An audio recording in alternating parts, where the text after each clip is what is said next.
In Cuba, a fire engulfs a house, killing a family of 7. Authorities say 2 electric bikes parked by the entrance exploded, sparking the blaze. More details on this later in the news. Good evening, I am Gianna Llanes. I am Nina Richie Yalago Flores. This is Madonna Agila International. Now for the headlines.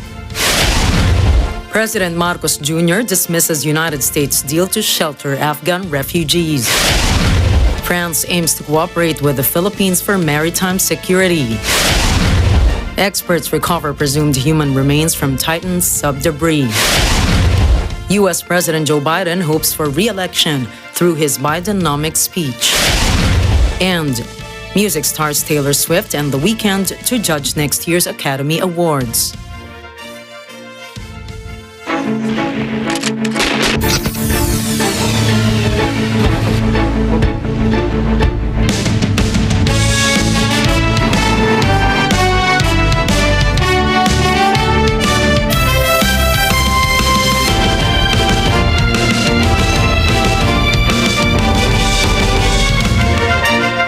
President Ferdinand Marcos Jr. dismisses the rumor that the Philippines made a deal with the United States to shelter Afghan refugees. He says the government is fully aware of the potential security issues that may arise from the arrangement. The president acknowledges the long history of the Philippines of taking in refugees and migrants, but he clarifies that there is no deal made and that the government is still exploring ways to address the issue first. Foreign Affairs Secretary Enrique Manalo confirms that U.S. President Joe Biden had discussed the request with President Marcos Jr. during his state visit in May. Filipino ambassador to the U.S. mentions that Malacanang Palace has until July the 15th to make the decision. President Ferdinand Marcos Jr. leads the launching of the Kanegosyo Center in the country. Christina Gira tells us more. President Ferdinand Marcos Jr. empowers micro, small, and medium enterprises, or MSMEs, in the country through Kanegosyo Center, or KNC, spearheaded by Cebuana Lullier. In a ceremony at the Palacio de Memoria in Rojas Boulevard in Parañaque City, the President reaffirms the need for ease of doing business in the country. KNC is designed as an online one-stop shop for Filipino MSMEs to further widen their businesses by offering efficient services. The President urges business ventures and other stakeholders to support the national government's effort to level up the MSMEs and nano enterprises in the Philippines. Under the KNC, more than 10,500 aspiring entrepreneurs availed coaching modules, while micro and small businesses owners from 79 provinces support micro-business loans and micro-insurance solutions. These are the people that we are trying to help. And what we are trying to do here is first having recognized that the economies of the world, the economies of different countries, and the global economy has been fundamentally changed by the pandemic. And that is why we have to do different things now. And that's why we were trying. The basic concept behind this is that we are trying to create an ecosystem for startups. And that is really what we are trying to do. We are trying to help small businesses who have a good idea. The President notes the effect of investing in MSMEs and nano enterprises on the country's economy. He emphasizes 99% of businesses in the country are MSMEs, where 63% of the nation's labor force belongs to it. Christina Guerra reporting for Madonna Agila International. Trusted, connected, on point.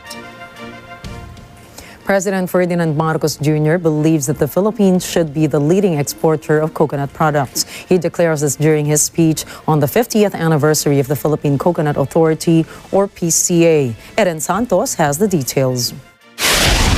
President Ferdinand Marcos Jr. acknowledges the country's favorable potential for coconut product exports.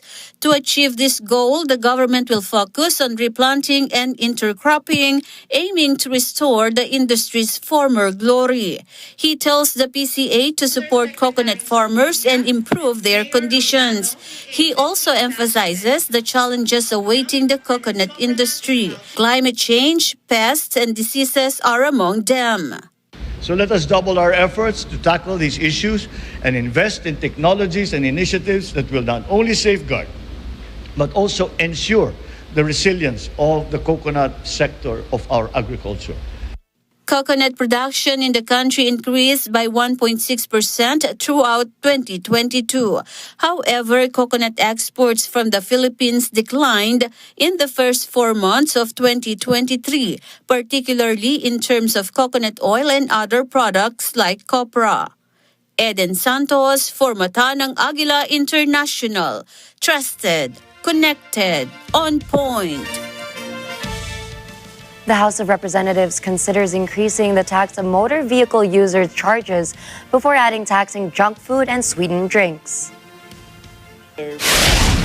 Chair of the House Committee, Representative Jose Maria Salceda, has said that for the past 23 years, there are 5 bills to amend Republic Act number 8794 for imposing hikes on motor vehicle owners. RA 8794 updates a move from the 5 measures in taking with or without motorcycle sidecars exemption for motor vehicle users charge. Under the RA 8794, charges for motor vehicle users may range, depending on the gross weight of the vehicle, from 120 pesos to 4,000 pesos. A new rate from 5 pending measures will range from the gross vehicle weight for passengers, cars, and other utility vehicles like sports, buses, trucks, and trailers weighing 4,500 kilograms or more. The Congress of the Philippines sets a proposed bill that will provide lifetime ID cards for persons with disabilities. National Council on Disability Affairs plans to release implementing rules and regulations as this bill becomes a law. NCDA also plans to consult this bill to the Department of Interior and Local Government, the Department of Health, and other government agencies and stakeholders. Representative Lordan Suwan proposes this House Bill 8440 with a consultation from PWD constituents. This bill will take the inconvenience of renewing their ID every 3 years and have them receiving benefits in a fast process. House Bills 8590 and 9203 bills or proposed lifetime validity of the PWD Cards Act has been approved this June. The amendments put the provision to Republic Act 7277 or the Magna Carta for disabled persons. Meanwhile, the stakeholder cleared that the issued PWD card with a lifetime validity has a need to be certified in their municipality or city health office. The Armed Forces of the Philippines, or AFP, will partner with Rotary International to carry out socio-civic programs nationwide. Rotary International is a nonprofit organization dedicated to community transformation and sustainable projects. The Philippine National Police will also participate in the projects. The collaboration will involve joint efforts in Rotary's 7 areas of focus. This includes peace building, disease prevention, water sanitation, maternal and child health, education, community livelihood, and the environment. To kickstart the partnership, a national bloodletting activity is scheduled in July, followed by national environment projects in September. The AFP Public Affairs Office Chief says that they are looking forward to this partnership and preserving peace and security in the country. The Philippine Navy, Air Force, and United States Marine are scheduled to perform their annual Marine Aviation Support Activity, or MASA, this July. Vin Pascua reports. According to the Philippine Marine Corps, the United States Marine Corps Forces Pacific will visit the country for combined exercises with the Philippine Navy and Air Force to be held across Luzon Island. Dubbed as the annual Marine Aviation Support Activity, or MASA, the drill will be held between July 6 and July 26. The exercises aim to enhance the capabilities of the country's naval infantry force. The bilateral drills include helicopter rope suspension training and maritime strike. This year's MASA will focus on tactics and communication among Marines, Navy, and Air Forces. According to the provincial government of Zambales, a joint civil-military program will also be held in coastal communities providing assistance to fisher folks of areas covered by the exercises. Vin Pascua reporting for Mata ng Agila International. Trusted, connected, on point. Former President Rodrigo Duterte warns of Beijing's possible target on the Philippines if United States-China tensions rise amid beefing up the presence of the American military in the country. According to the former president, he regularly meets with Chinese Ambassador Huang Xilian, relaying that the country does not have a feud with China. The former president adds that the Chinese envoy emphasizes that if the Republic issues an aggressive action against China, the Philippines will be a target. Duterte claims that the Marcos administration's decision to provide U.S. several bases in the country under the Enhanced Defense Cooperation Agreement will put the Philippines in a pinch once war broke out. Last April, the Marcos administration introduced 4 new EDCA sites with the aim to boost Filipino military capacity. France is eyeing possible cooperation with the country in the area of disaster response and maritime security. This is after the French frigate Lorraine made a port visit to Manila. During the destroyer's 6-day visit to the Philippines, the two nations' navy held talks to establish future collaboration for the betterment of both countries. According to the French armed forces in the Asia-Pacific, Paris reaffirms its support for the rules-based order and security in the region. French ambassador to the Philippines, Michel Bocos, knows that Paris and Manila are steady in their bilateral talks on defense and security.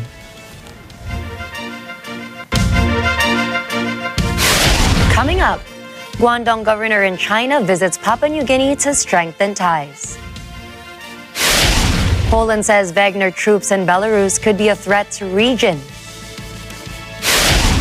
And French President Macron calls Turkey and Hungary to approve Sweden's NATO membership. Stay tuned for more stories around the globe when we return.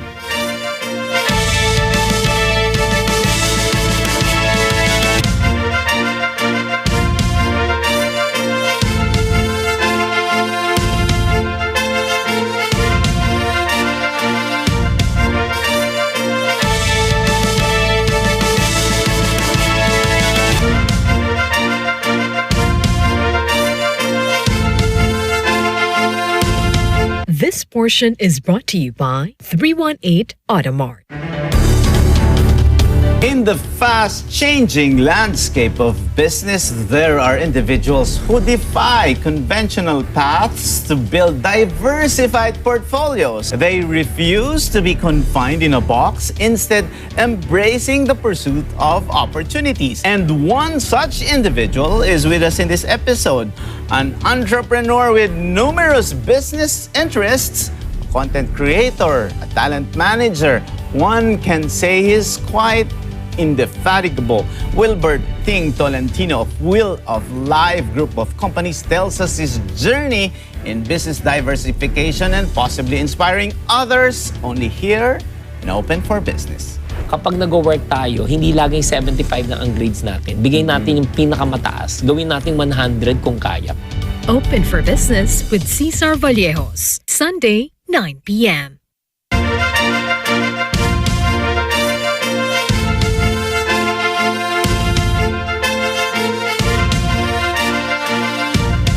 We now welcome you back to Mata ng Agila International.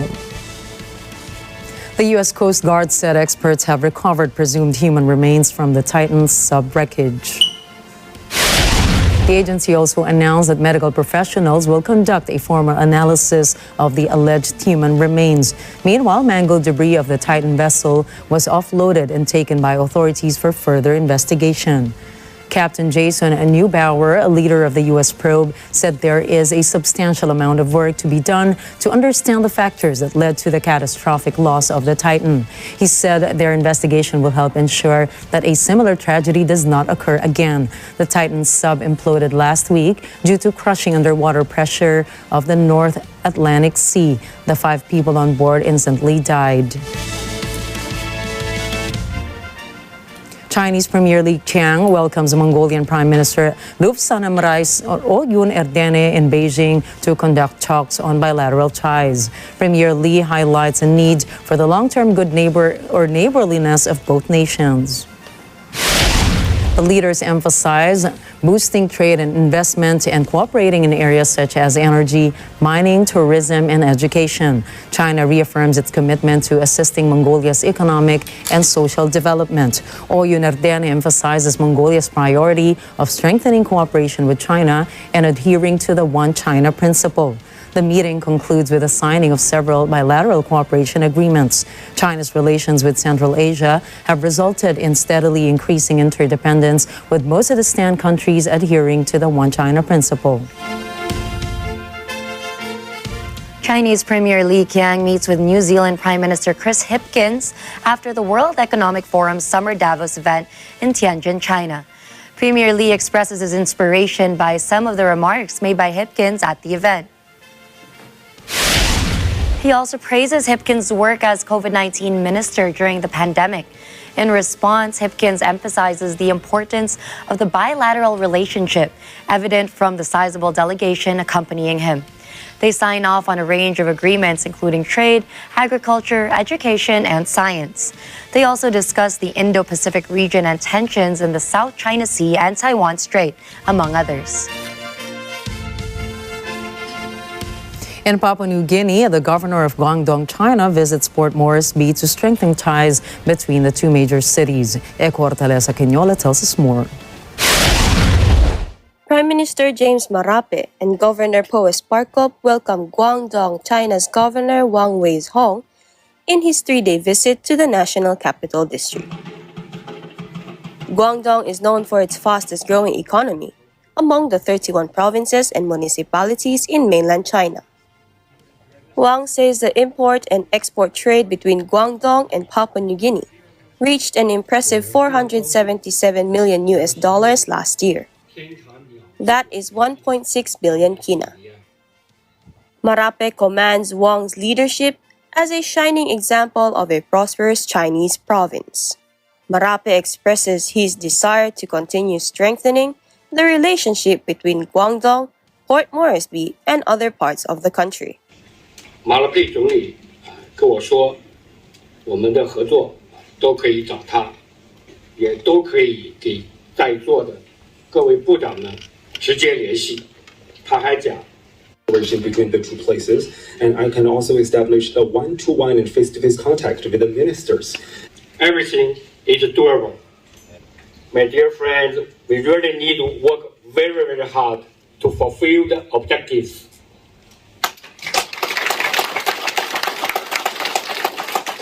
Wang also attends an official dinner hosted by Parkop and Moresby South member of the parliament, Justin Tachenko. We warmly welcome this development and strive to foster a great partnership for mutual benefit between our city of Shenzhen, and the province of Guangdong. We as a developing city holds vast untapped potential for investment and development, while Guangdong, as the industrial heartland of China, offers tremendous opportunities. Together we can unlock new possibilities and forge an enduring partnership for the future. Wang also graces the 5th anniversary celebration of Butuka Academy. Butuka is a school which China and Papua New Guinea partnered for its development and intent way back 2017. Eko Hortaleza Quinola, Port Moresby, Papua New Guinea, mata ng Agila International, trusted, connected, on point. China has passed a law stipulating its basic diplomatic policies. The legislation bolsters the Communist Party's control over foreign relations, reflecting the intentions of President Xi Jinping. The Standing Committee of the National People's Congress adopted the law on foreign relations. The law states that it aims to safeguard China's sovereignty, national security, and development interests and realize the foreign push of Beijing. It also makes clear that the conduct of China's foreign relations is under the centralized and overall leadership of the Communist Party. Foreign nationals and foreign organizations in the territory of China must abide by its laws and not endanger the Beijing's national security. China's revised anti-espionage law, which broadens the definition of spying activities, is scheduled to take effect on the same day. Ukrainian President Volodymyr Zelensky meets Polish and Lithuanian Andrzej Duda and Gitanas Nausėda to discuss the military's support and Ukraine's membership to NATO in Kyiv. They discuss the preparation of the July NATO summit in Vilnius to strengthen with the help of the Alliance summit. European leaders guarantee President Zelensky that they will support Ukraine and hope it to become a full member of the alliance, as NATO will strongly be a part of Europe. President Zelensky has shown gratitude to Lithuanian president for buying 2 NASAM air defense systems to give to Ukraine. Vilnius announces that on the last week of June, they will provide 10 M113 armored vehicles and various munitions. During a visit to Ukraine, Polish President Andrzej Duda says the presence of Wagner troops in Belarus could pose a potential threat to the countries of the region. Timon Lee reports. Polish President Andrzej Duda warns that the presence of the Wagner Group in Belarus could pose a potential threat to Poland, Lithuania, and Latvia. Poland and Belarus share a border. Following a rebellion by the mercenary group, Russian President Vladimir Putin ordered that Wagner lose its heavy weaponry. Putin warns that Wagner's fighters either join the regular armed forces or accept exile in Belarus. Duda asks what the purpose of the relocation is. The Belarusian president also asks what the real intentions of the Wagner Group forces or the Russian army in Belarus are. Speaking next to his Lithuanian and Ukrainian counterparts, Duda asks if it is a form of potential threat precisely towards their countries, NATO countries, and Poland. Timon Lee for Madonna, Agila International, trusted, connected, on point. Russian President Vladimir Putin visits Dagestan to hold a meeting and discuss tourism with the head of the Republic of Dagestan, Sergei Melikov. His entourage of ministers also joined the meeting to implement tourism projects in the North Caucasus Federal District. President Putin also visited the Narinkala fortress in Derbent and was greeted by adoring crowds nearby. He said that he was certain of support of the people of Dagestan and of the entire country during the mutiny. Melikov said there is not a single person in Dagestan who did not support the decisions made by the leadership of the Russian Federation.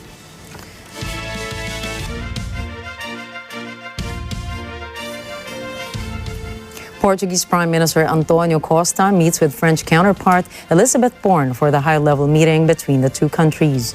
The meeting aims to enhance bilateral relations under the theme Science, Innovation and Education. Portugal and France will embark on a new level of cooperation with scientific collaborations between their scientific and academic institutions. They address the importance of teaching Portuguese in France and French in Portugal. They also come into agreement with preserving the oceans. France will be hosting the 3rd UN Ocean Conference in Nice in 2025. The Western Military Alliance wants to overcome Turkey's and Hungary's objections to Sweden joining the military alliance. President Emmanuel Macron called on the two nations to approve Sweden's NATO membership.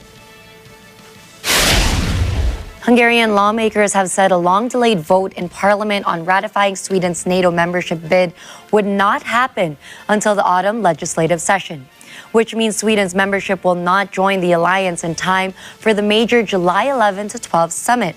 Sweden applied to join NATO last year after the Russia-Ukraine conflict amid widespread concern in Europe that President Vladimir Putin might broaden the war. L'adhésion de la Finlande à l'OTAN il y a quelques semaines a constitué un geste fort. Il faut maintenant aller au bout de cette logique et permettre à la Suède de participer au sommet de Vilnius en tant qu'allié de plein droit. 29 États ont achevé leur procédure nationale il y a de nombreux mois. J'invite les deux qui ne l'ont pas encore fait à bien mesurer leurs responsabilités. Il est temps, plus que jamais, de prendre les décisions qui permettent l'unité et la sécurité du continent. The country has changed its anti-terror laws and lifted an arms embargo on Turkey to satisfy its demands. Turkish President Recep Tayyip Erdogan said in a statement posted on his social media account, raising his concerns over Sweden's NATO membership. En effet, dans la période de forte tension que nous vivons actuellement, marquée notamment par l'agression de la Russie contre l'Ukraine, le rôle de l'OTAN est plus important que jamais. Et depuis le 24 février 2022, notre alliance s'a su répondre avec unité et détermination, mais aussi avec responsabilité au défi sans précédent que constitue le retour de la guerre à grande échelle sur le continent européen.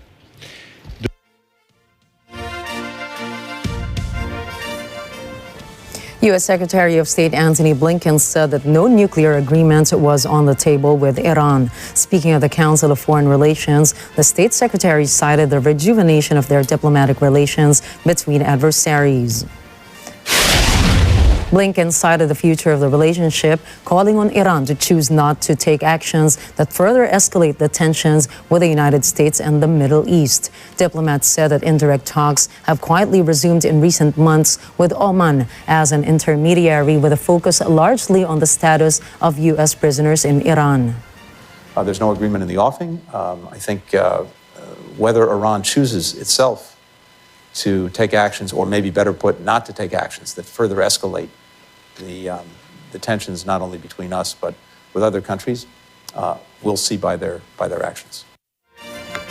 The Biden administration has made a good effort in repairing ties with multiple competitors. Blinken has also served as a mediator for Israel and Saudi Arabia, both of which have uneasy relations with the United States. We tried to see if we could get back to mutual compliance with the Iran nuclear agreement, the so-called JCPOA. And we made a very good faith effort working closely with our European partners, and actually, in this instance, working with China and Russia. And at the point at which that looked possible, Iran either couldn't or wouldn't do what was necessary to get back into compliance. And that goes back now many, many months. So there is no agreement in the offing, even as we continue to be willing to explore diplomatic paths. Some harsh words for Russian President Vladimir Putin from U.S. President Joe Biden. Biden says Putin has been weakened following the mutiny by the Wagner Group paramilitary. But in his brief remarks, Biden mistakenly told reporters Russia is losing the war in Iraq instead of referring to Ukraine. It's hard to tell, but he's clearly losing the war in Iraq. He's losing the war at home. And he has become a bit of a pariah around the world. And it's not just NATO, it's not just the European Union, it's Japan, it's 40 nations. The White House has not responded to Biden's latest gaffe.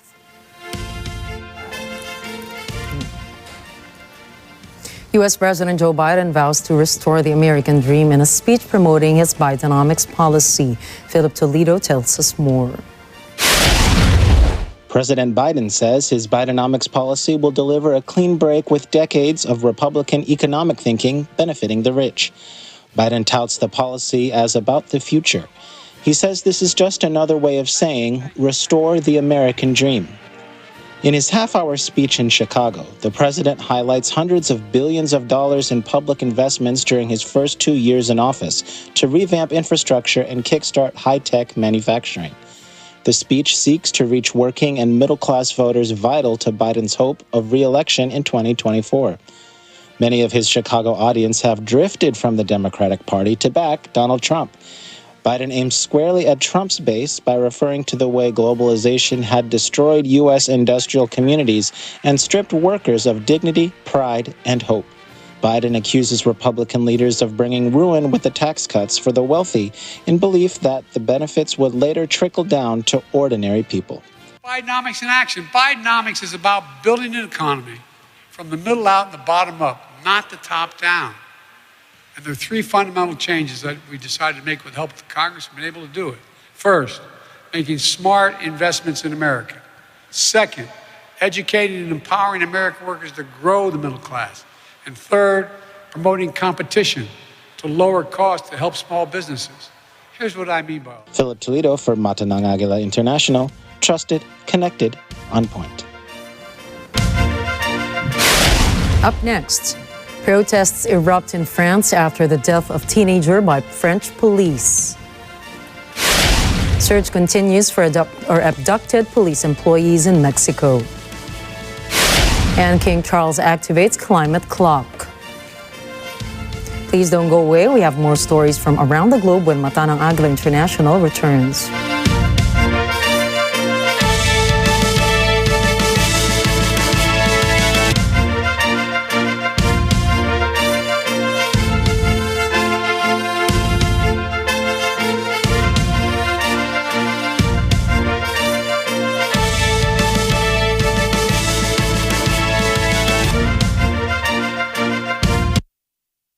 This portion is brought to you by Robic Builders. Si Lloyd at si Trisha may dinner? Siyempre, sa labas tayo kakain. Paano na si Sarah? Sarah? Okay na po ba tayong umalis, ma? Awkward! Ano pa kayang pwedeng mangyari para maudlot ang dinner nila? Sir! Oy! I'm really sorry for what happened. Baka pwede natin ito pag-usapan ng mahinahon. Mahinahon? Alam niyo ba kung gaano karaming namura kong video at saka mga files?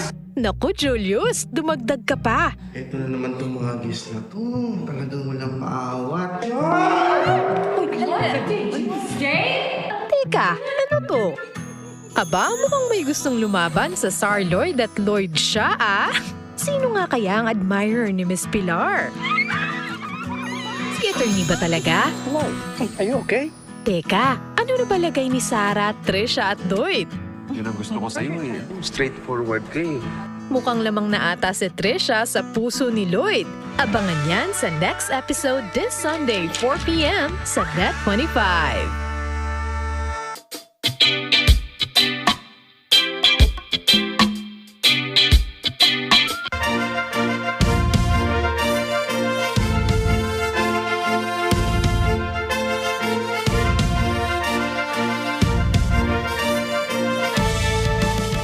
COVID is gone, but the tourism industry in Cuba is still feeling the effects of the pandemic.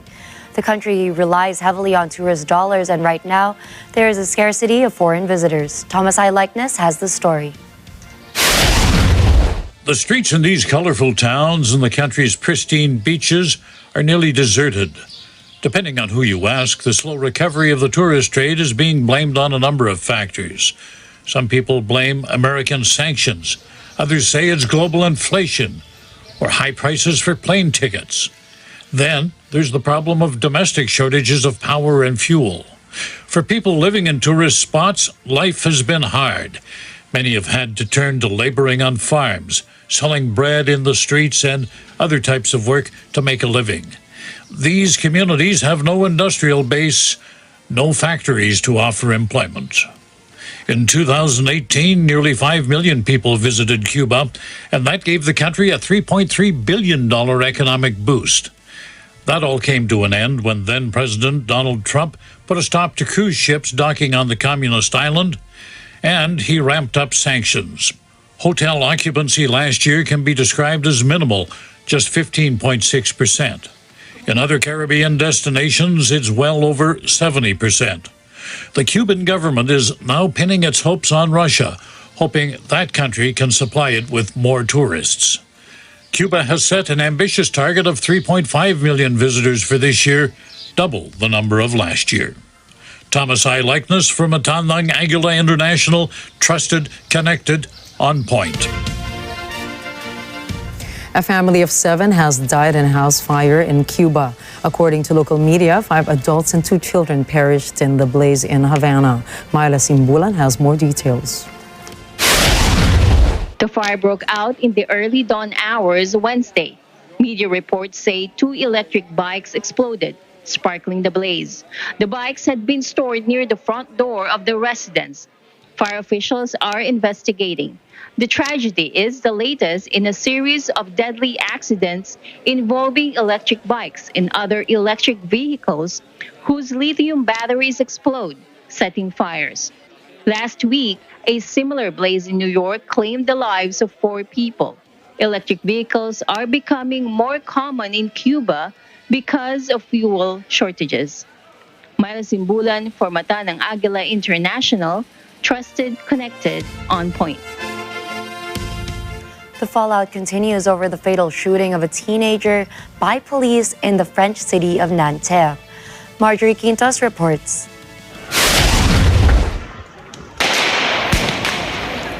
The streets of France resembled a war zone as protests erupted overnight in several places in the country. This after a video of police fatally shooting a teenager during a traffic stop went viral. According to the French Interior Minister, as of Wednesday, at least 31 people have been arrested, 24 police slightly injured, and 40 cars set on fire. Police unleashed tear gas in an effort to disperse demonstrators. The government is set to deploy 2,000 riot police to deal with the unrest. Celebrities and politicians have expressed anger over the teenager's death. French President Emmanuel Macron called the killing of the 17-year-old at the hands of police as unforgivable. The 38-year-old policeman who fired the lethal shot was taken into custody. He is under investigation for voluntary manslaughter. Marjorie Quintos for Mata ng Agila International. Trusted, connected, on point. State and federal forces are scouring a region of southern Mexico looking for the suspects who kidnapped 14 administrative workers of the state police force. A group of armed men captured the workers on a stretch of highway about 700 kilometers southwest of Mexico City. Julian Bukayan has more. Relatives of the abducted police employees wait outside a local police headquarters in Mexico City for news of their loved ones. Video posted online shows several suspects, armed with long guns and bulletproof vests, standing next to 3 trucks that block a highway. A local newspaper reports the men stopped the bus transporting the police employees, took away their cell phones, and ordered them to lie on the ground. The suspects apparently allowed the 17 women in the group to go free. According to one report, the men worked at a local prison as either guards or administrative staff. More than 1,000 state and federal law enforcement officers are involved in an air and ground search for the missing employees. The kidnapping is another chapter in the turf wars between cartels for influence over police in the state. Julian Bukayan for Mata ng Agila International, trusted, connected, on point. In the U.S., the Florida Department of Health issues a mosquito-borne illness advisory. This after 4 cases of malaria have been treated in Sarasota County. Rani Bayuga tells us more. The U.S. Centers for Disease Control and Prevention issued an alert Monday after 5 cases of malaria were confirmed. These are the first locally acquired cases of the disease in the United States in 20 years. 4 cases of the mosquito-borne illness have been confirmed in Florida and 1 in Texas. The CDC says the cases in the 2 states did not seem to be related. The health agency says all patients have received treatment and are improving. Texas has also issued a health advisory after a resident who worked outdoors in Cameron County was diagnosed. The Texas Health Department says no further cases have been identified so far. Ronnie Bayuga for Mata ng Agila International, trusted, connected, on point. Colombia's Southern Guaviare Department has engaged cattle ranchers to practice tree planting. An experiment with dozens of guaviare farmers shows them moving their cattle into smaller areas and implementing rotational pastures to replant on lands and forests. A milk farmer named Olga Martinez and 34 guaviare farmers signed a conservation program of France Office Nationale del Forets, government agency and local branch. Martinez is a part of Project Terra Mas, which gives advice on using equipment and trees to plant. The project reclaimed a total of 915 hectares of farmland as the participants increased the ratio to 3.5 heads per hectare. The Economist Intelligence Unit, or EIU, says the Philippines, Japan, and South Korea would face significant consequences in the event of a conflict in Taiwan. EIU released a document detailing the severe vulnerability of Northeast and Southeast Asia. They say supply chains and communications technology will be disrupted. This includes marine shipping, passenger traffic, and air cargo. Such disruptions to the trade of goods and services would negatively impact economic activity throughout Asia.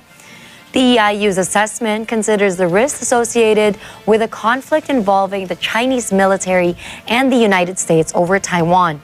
The document highlights Taiwan's tech sector, which supplies a substantial portion of the world's semiconductors, as worrisome once disrupted. It also mentions the potential evacuation of a significant population and a decline in inbound capital flows, impacting Hong Kong. Other countries at risk are Vietnam, Thailand, Australia, and Malaysia.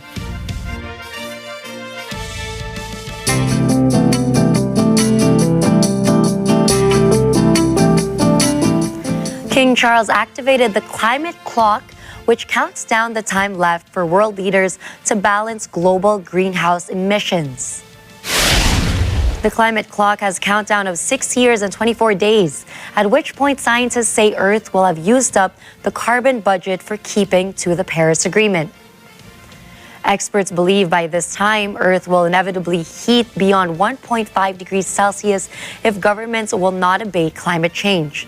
London Mayor Sadiq Khan says the climate clock is a visual reminder of the urgency of climate crisis. Khan asserts that climate emergency is a threat not only to the future of London, but to the future of the world as well. He believes climate emergency should remain a key priority for leaders to solve. Scientists have repeatedly said that balancing greenhouse emissions is vital to ensure a safe and livable planet. Otherwise, catastrophic tipping points will heat the Earth beyond human control.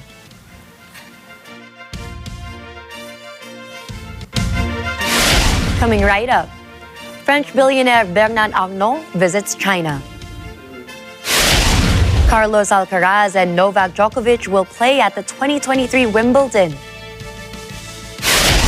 And Queen of Pop Madonna postpones world tour due to serious illness. Catch the latest in business, sports, tech, and entertainment. Madonna Agila International will be back.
In the fast-changing landscape of business, there are individuals who defy conventional paths to build diversified portfolios. They refuse to be confined in a box, instead embracing the pursuit of opportunities. And one such individual is with us in this episode, an entrepreneur with numerous business interests, content creator, a talent manager. One can say he's quite indefatigable. Wilbert Ting Tolentino of Will of Life Group of Companies tells us his journey in business diversification and possibly inspiring others only here in Open for Business. Kapag nag-work tayo, hindi laging 75 na ang grades natin. Bigay natin yung pinakamataas. Gawin natin 100 kung kaya. Open for Business with Cesar Vallejos, Sunday, 9 p.m.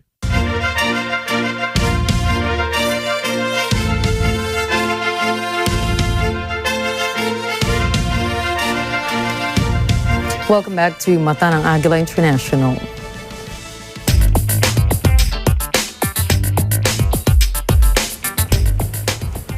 French billionaire Bernard Arnault is in China this week.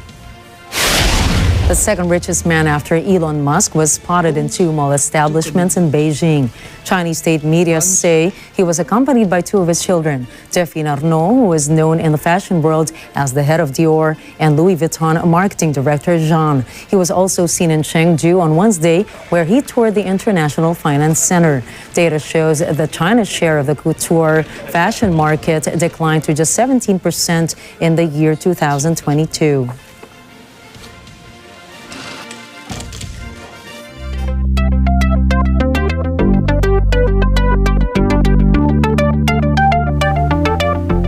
In Toronto, artificial intelligence takes center stage during the three-day Collision conference where crowds of startups and their backers meet.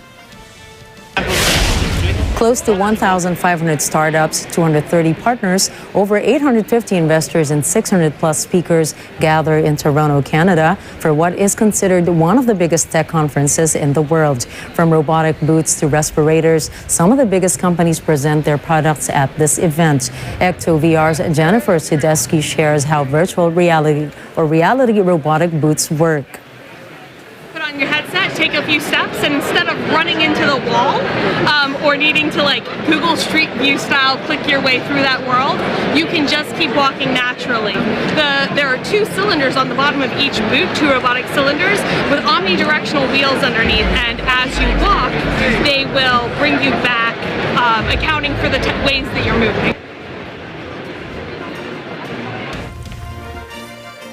Godfather of artificial intelligence Geoffrey Hinton warns governments to stop machines from taking control of society during the Collision Tech Conference in Canada.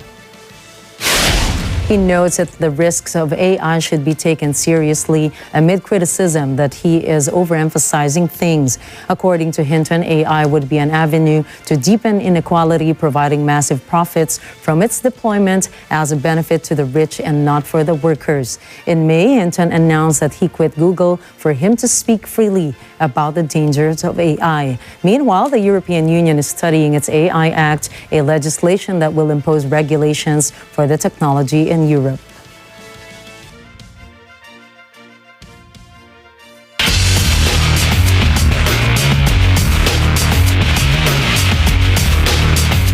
In sports, Spencer Maxine Esteban explained her change of nationality, while Carlos Alcaraz and Novak Djokovic headline the 2023 Wimbledon. Bernadette Manuel has the report. Fencer Maxine Esteban breaks her silence on her decision to change nationalities from representing the Philippines to Ivory Coast in fencing competitions. Esteban's switching of citizenship is part of her dream of making the 2024 Paris Olympics. She added that she tried her best to make the Olympic dream happen with the Philippines until a series of unfortunate events made her decision. The 22-year-old fencer recently improved to world number 46 in the global rankings for the women's foil category, which is the highest rank ever by any Filipina fencer. Esteban also is a 4-time Southeast Asian Games medalist and a 4-time UAAP champion. The young fencer was sidelined for some time after sustaining an ACL injury during her stint at the 2022 World Fencing Championship in Egypt. Meanwhile, tennis superstars Carlos Alcaraz and Novak Djokovic headlined the 2023 Wimbledon.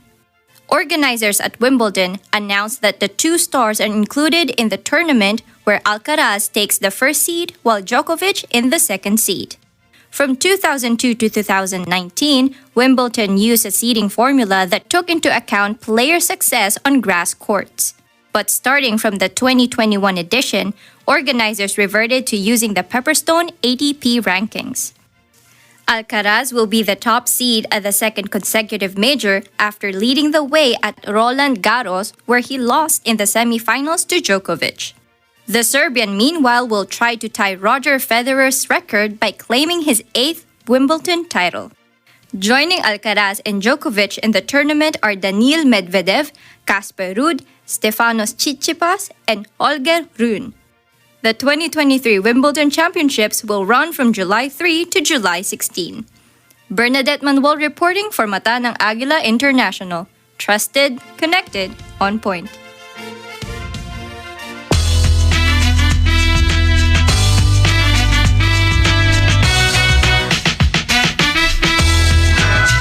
The Queen of Pop, Madonna, has postponed her world tour after recovering from a serious bacterial infection. This after her manager, Guy Osreri, stated that Madonna has been taken to an intensive care unit because of failing ill. He added that the singer's health is improving while she is still under medical care. Madonna's world tour entitled Celebrations, due to start on July 15 in Vancouver, Canada, was postponed until further notice. The stops of her tour also included the U.S., Europe, and Mexico City. American magazine Forbes lists Madonna as the 45th richest self-made woman in the U.S. In 2009, she was awarded a Guinness World Record for the highest-grossing music tour by a female artist after completing her Sticky and Sweet tour.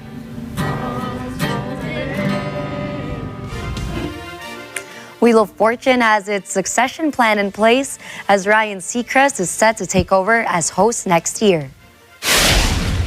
Seacrest will take over as host of the game show beginning 2024-25 season as longtime host Pat Sajak holds his swan song season. In a statement, Seacrest is grateful for Pat Sajak and Vanna White as he will be stepping into Pat's footsteps. He also reminisced his first hosting job 25 years ago and of how it has been a full-circle moment for him. The longtime American Idol host will take the reins of the most popular show, Wheel of Fortune, which has an average 9 million daily viewers in the 2022-2023 season. Co-host Vanna White, meanwhile, has a year remaining on her current contract. Sajak and White have hosted Wheel of Fortune since its debut in 1983, where he also hosted a daytime version of the game show from 1981 to 1989. Music stars Taylor Swift and Abel The Weeknd Tesfaye joined the roster of the Academy Awards voting body. This is after the Academy of Motion Picture and Arts and Sciences invited new 398 artists and executives as an addition to the Academy's membership in 2023. The membership selection is determined based on professional qualification with an ongoing commitment to representation. According to the Academy of the 2023 class, the governing body is composed of 40% women with 34% belonging to ethnic communities and 52% from 50 countries and territories outside the United States. The Academy has now more than 10,000 members. Meanwhile, the Recording Academy extended its invitation to more than 2,800 new voting members and to more than 850 professionals as non-voting members.